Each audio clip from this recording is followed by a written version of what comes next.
Him and welcome to my YouTube channel Learning World with Maria Elias. If you hearing my voice for the first time, hi, I'm Maria Elias. Please subscribe my channel and don't forget to subscribe and like my channel. आज जो मैं discuss करने जा रही हूँ वो mid term का syllabus discuss करने जा रही हूँ। इससे पहले कि मैं आपको मज़ीद अपना लेक्चर जो है वो स्टार्ट करूं, आप लोगों को मैं बताना चाह रही हूँ इस वीडियो के लिए सिर्फ मुझे 100 लाइक्स चाहिए ताकि मैं मज़ीद मोटिवेट होती रहूँ, आप लोगों के लिए इन्फॉर्मेटिव वीडियोस बनाती रहूँ। तो सबसे पहले हम डिस्कस करते हैं इसका सिलेबस। तो आपका सिलेबस मिड टर्म के लिए कौन सा फर्स्ट 22 आपके लेक्चर जो है वो इंक्लूड किए जाएंगे। परफेक्टली कम्पिटेटिव मार्केट तक आपके पास क्या किए जाएंगे, इंक्लूड किए जाएंगे। ठीक है, आपके इन्हीं में से एमसीक्यूज़ बनेंगे, इन्हीं में से शॉर्ट और लॉन्ग बनेंगे। तो कोशिश कीजिएगा कि एमसीक्यूज़ के लिए आप थॉरली क्या करें, फर्स्ट 22 लेक्चर्स को क्या करें, तैयार कर लें, बिकॉज इसके थोड़े से कॉम्प्लिकेटेड होते हैं।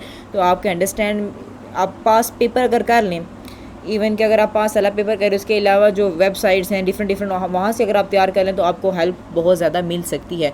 लेकिन अगर आप शॉर्ट क्वेश्चन लॉन्ग के लिए तैयार करना चाह रहे हैं कि पास पेपर से तैयार कर लें, तो मेरा सजेशन यही है कि आप वो वहाँ से तैयार ना करें, बल्कि अपने माइंड से तैयार करें कि इंपॉर्टेंट क्या है और क्या नहीं है। ठीक है, क्योंकि आई डोंट थिंक सो कि वहाँ से कुछ आएगा, लेकिन एमसीक्यूज़ रिपीट हो जाते हैं।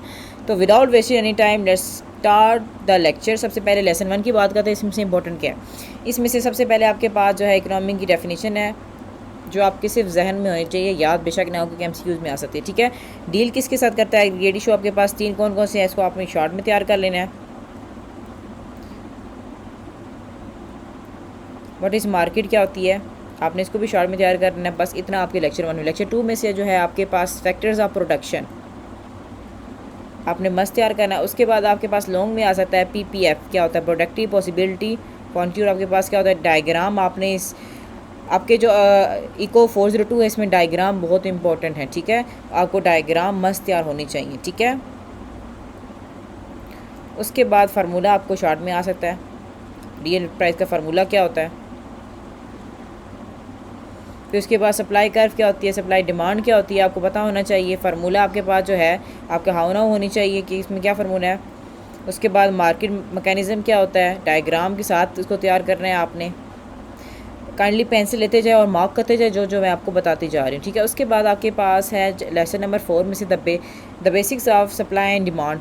अब इसमें से चेंज इन मार्केट इक्विलिब्रियम जब होते हैं तो उसमें क्या क्या शिफ्ट होती है, तो आपने ये सारा जो है वो तैयार करना है। डिमांड में क्या तब्दीलियाँ होती हैं, ये डायग्राम आपने मस्त तैयार करनी है। ठीक है, उसके बाद शिफ्ट जब होती है सप्लाई एंड डिमांड में, तो आपने ये 2 पॉइंट जो है लाजमी अपने जहन में रखने हैं। ठीक है,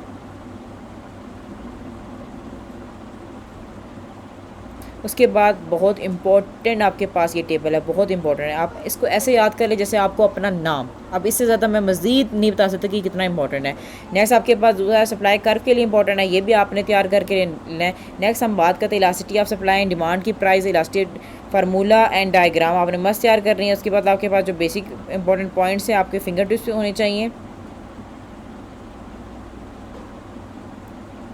और ये जो जितनी भी डायग्राम्स हैं कंप्लीट इलास्टिक के लिए, इन्फिनिटी इलास्टिक के लिए, ये सारी डायग्राम आपको तैयार होने चाहिए। ठीक है, नेक्स्ट उसके बाद income elastic for demand formula आपको तैयार होना चाहिए।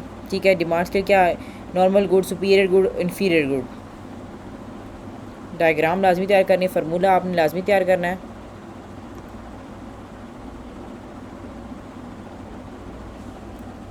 Short run versus long run elasticity बहुत इंपॉर्टेंट टॉपिक है लॉन्ग के लिए।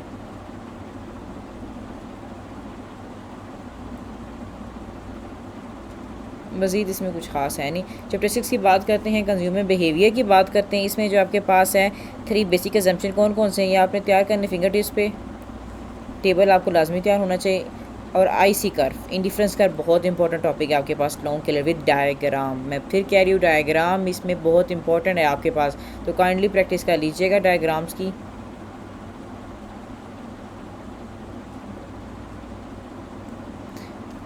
नेक्स्ट है आपके पास लेसन नंबर 7, यूटिलिटी क्या होती है, यूटिलिटी फंक्शन क्या होते हैं, आपने ये तैयार करने हैं। ठीक है,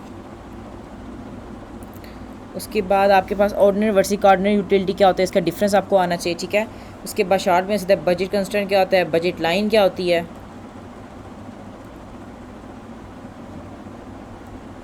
the change the effect of change in income and prices important topic है। कंज्यूमर चॉइस क्या होती है,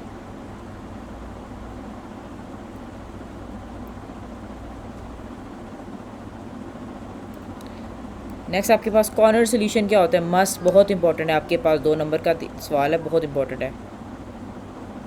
नेक्स्ट हम बात करते हैं चैप्टर 8 में से कंज्यूमर बिहेवियर रिलीव्ड।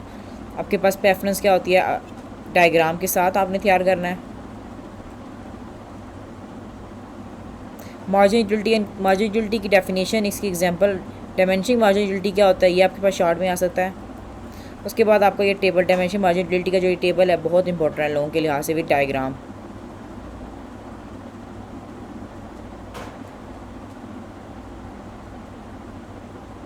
आपके पास प्रेशियस इंडेक्स क्या होता है, उसके बाद फार्मूला आपकी फिंगर टिप्स पे होना चाहिए। हम बात करते हैं लेसन नंबर 10 की, इंडिविजुअल और मार्केट डिमांड की। इंडिविजुअल डिमांड क्या होता है, आपके पास प्राइस चेंज, जब प्राइस चेंज होता है तो उसके क्या इफेक्ट्स होते हैं, तो आपने ये सारे डायग्राम्स को देख के जाना है। मैं फिर क्या, यहाँ की डायग्राम बहुत इंपॉर्टेंट है, आपके इको 402 में डायग्राम बहुत इंपॉर्टेंट है, ठीक है। इंफीरियर गुड क्या होता है, एंगल कर्व बहुत इंपॉर्टेंट है, बहुत ज़्यादा इंपॉर्टेंट है इसकी डेफिनेशन।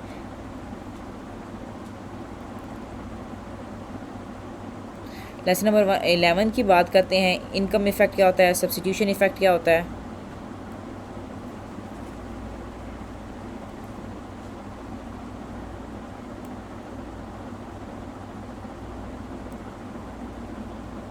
अच्छा, कौन कौन सी प्रॉब्लम्स होती हैं, आपने ये जो पॉइंट्स है ये तैयार कर रहे हैं। आर्क इलास्टिक क्या होता है। चैप्टर 12 में से आपके पास consumer surplus definition,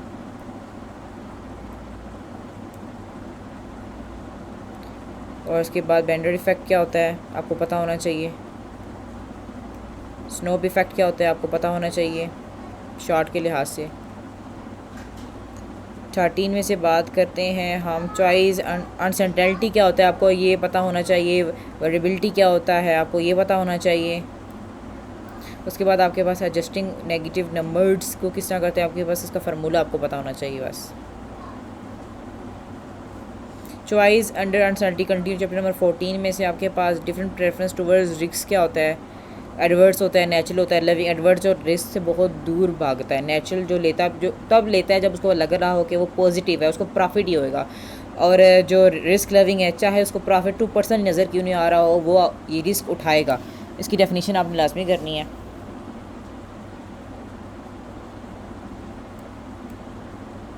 lesson number 15 की बात करते हैं, 3 consumer attempt to avoid risk, आपको ये पता होना चाहिए। हाउ नो उसकी होनी चाहिए। 18 प्रोडक्शन बहुत इंपॉर्टेंट है, ठीक है। कैटेगरीज ऑफ इनपुट, तीनों आपके पास हाउ नो इनकी होनी चाहिए अच्छी तरीके से, ठीक है।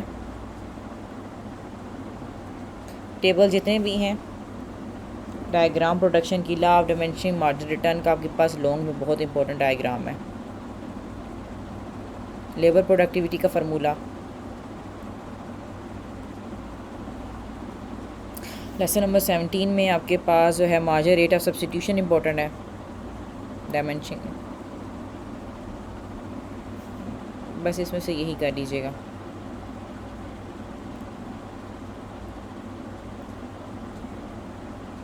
चैप्टर 18 की बात करते हैं तो थ्योरी ऑफ कॉस्ट, पर अपॉर्चुनिटी कॉस्ट क्या होता है, संक कॉस्ट क्या होता है, ये आपके सारे इसकी डेफिनेशन आपने लाजमी करनी है। मैं आपको पहले बताती चलूँ कि मिड टर्म में कोई भी पास या फेल नहीं होगा, तो आपने पेपर को सुकून के साथ देना है, स्ट्रेस के साथ नहीं तैयारी करनी है। आपने इस तरह तैयारी करनी है कि आप अच्छे से पेपर को एमसीक्यूज़ के लिहाज से चेक इतना कर सकें कि आपके एटलीस्ट 10 to 15 नंबर आ सकें। द आइसो लाइन क्या होता है आपके पास,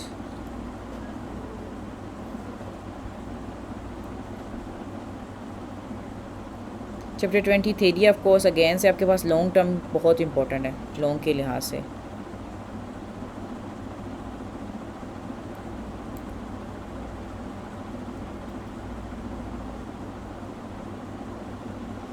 ट्वेंटी वन में से जो है एडवांटेजेस आपने कर लेने हैं, ऑटोमोबाइल प्रोडक्शन ट्रांसफ़र कर्व तैयार कर लेना है आपने, और उसके ऑब्जर्वेशन भी तैयार कर लेनी है।